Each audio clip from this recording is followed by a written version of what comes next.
Every year, we pause to look back at the architects of our culture, the actors who defined our cinematic language, the musicians who provided the soundtrack to our lives, and the icons who shaped the world's aesthetic.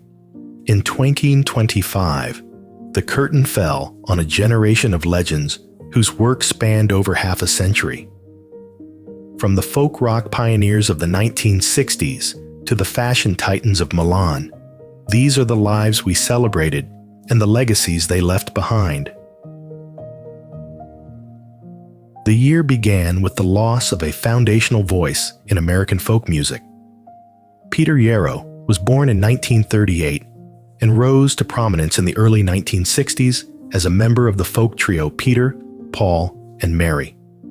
The group achieved widespread recognition with songs including If I Had a Hammer, Leaving on a Jet Plane, and Puff, the Magic Dragon, which Yarrow co-wrote. Their performances were closely associated with the American Civil Rights Movement, including appearances at the 1963 March on Washington. Yarrow remained active in music and advocacy throughout his life.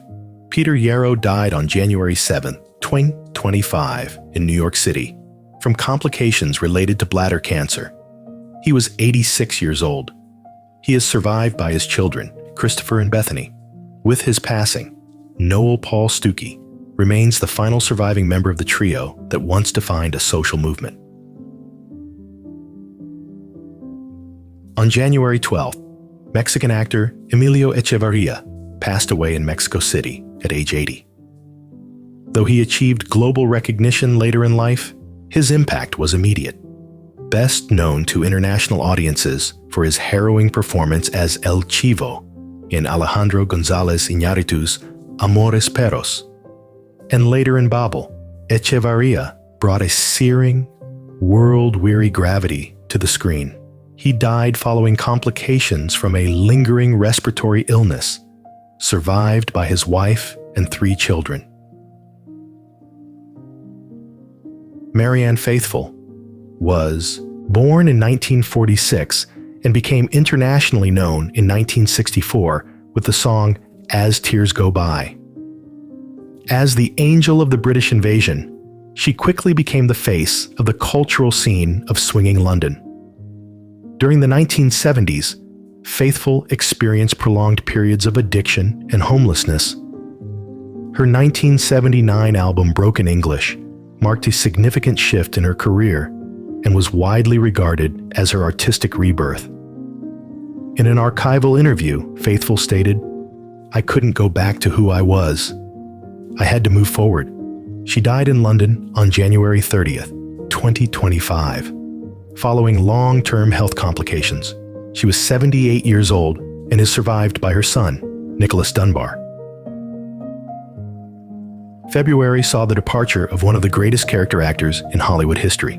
Gene Hackman died on February 18th, 2025, at the age of 95. Born in 1930, he built a career defined by realism and restraint. Known for his everyman grit and explosive range, Hackman won 2 Academy Awards. One for his gritty portrayal of Popeye Doyle in The French Connection, and another for the brutal Little Bill Daggett in Unforgiven. After retiring from acting in 2004 to pursue a second career as a novelist, Hackman lived a private life. His death, attributed to heart disease following a period of declining health, marked the end of an era. He is survived by his 3 children, Christopher, Elizabeth, and Leslie, and his legacy of over 80 film credits that remain the gold standard for character acting. Co-star Clint Eastwood remarked shortly after his passing, "Gene was the actor's actor. There was no one tougher and no one more honest on screen." Hackman's death was attributed to heart disease following a period of decline with Alzheimer's. He is survived by his wife, Betsy Arakawa, and 3 children from a previous marriage. On February 26th, a generation mourned the loss of a star they grew up with. Michelle Trachtenberg passed away far too soon at age 40. A fixture of millennial pop culture, from Buffy the Vampire Slayer to Gossip Girl, she died following a courageous private battle with an autoimmune disorder. In March, the king of the miniseries took his final bow. Richard Chamberlain passed away on March 29th in Waimanalo, Hawaii. Richard Chamberlain was born in 1934 and became a television star with Dr. Kildare. He later dominated network miniseries, programming with Shogun and the Thornbirds, which drew record audiences. He later became a trailblazer for the LGBTQ+ community after coming out in his 2003 memoir. He publicly came out as gay, later describing the decision as personally transformative. He died on March 29, 2025, in Hawaii from complications following a stroke. He was 90 years old. On April 1st, 2025, Val Kilmer passed away in Los Angeles at age 65. Kilmer was widely regarded as one of the most versatile and dedicated actors of his generation. Val Kilmer was born in 1959 and became known for a wide range of performances, whether he was portraying the swagger of Iceman in Top Gun or the tragic brilliance of Doc Holliday. Kilmer's commitment was total.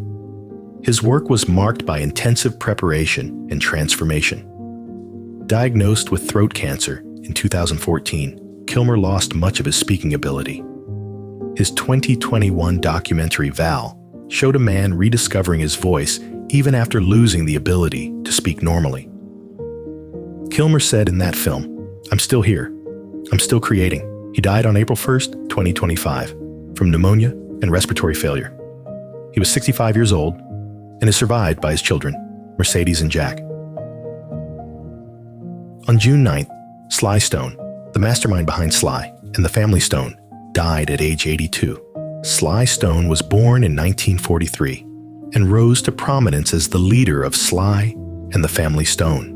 Stone bridged the gap between soul, funk, and psychedelic rock, creating an inclusive sound that reflected the optimism and turmoil of the 1960s. His work on albums like Stand and There's a Riot Going On fundamentally changed the architecture of R&B. Stone's later years were marked by health and financial difficulties.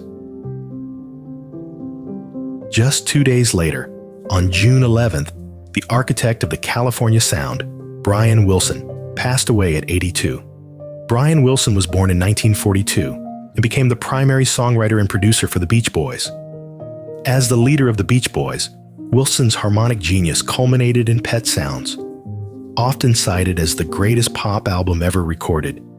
His life was a well-documented struggle between immense creative light and internal shadows.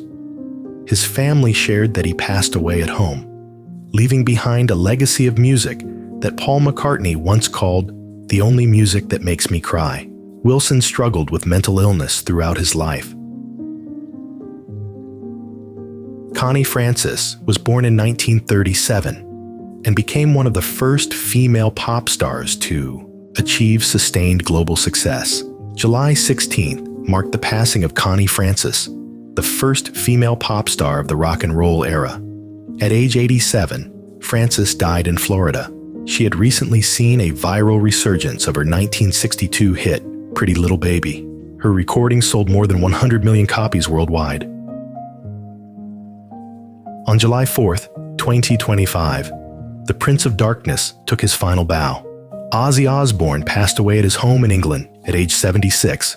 From pioneering heavy metal with Black Sabbath to reinventing celebrity culture with his family's reality show, Ozzy's life was a testament to survival. After a heroic, decade-long battle with Parkinson's disease and severe spinal injuries, he died peacefully, surrounded by his family.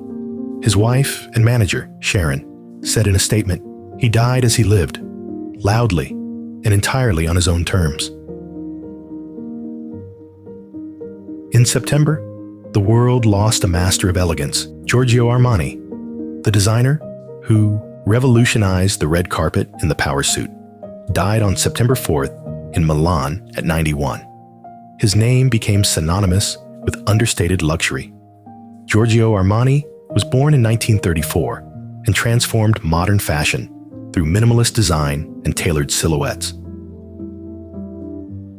12 days later, Hollywood lost its quintessential golden boy, Robert Redford. Robert Redford was born in 1936 and became an Academy Award-winning actor and director. In 1985, he founded the Sundance Film Festival, which became a cornerstone of independent cinema. He died at his Utah home on September 16th at age 89. Redford was more than a matinee idol. He was the godfather of modern independent cinema. His contributions changed the industry forever. He passed away surrounded by his family, including his wife, Sybil Sagars. The autumn months were marked by the loss of two distinct artistic voices. On October 11th, Diane Keaton passed away at age 79 from complications of pneumonia. From Sans Silence, her grounded presence in The Godfather, to her Oscar-winning, fashion-defining turn in Annie Hall, Keaton was a singular cultural force who remained a vital leading lady well into her 70s. She died from natural causes, survived by her two children. The muse of the 1970s, Keaton was an icon of style and eccentricity. Days later, on October 14th, the neo-soul world was shocked by the death of D'Angelo at the age of 51. The reclusive genius behind Brown Sugar and Voodoo died of pancreatic cancer in New York City. Though his discography was slim, his impact on the texture of R&B was immeasurable. As the year drew to a close, more lights were extinguished. On December 14th, Rob Reiner, the actor-turned-director behind classics like This Is Spinal Tap and When Harry Met Sally, died at 78. Few successfully navigate the transition from iconic TV character, as he did playing Meathead on All in the Family, to legendary director. Reiner gave us Stand By Me, The Princess Bride, and When Harry Met Sally, shaping the American film canon. His death, alongside his wife Michelle, occurred in a tragic incident at their home that remains under investigation. December also brought the loss of a hero who bridged the gap between generations of science fiction fans. On December 16th, Gil Gerard died at age 82.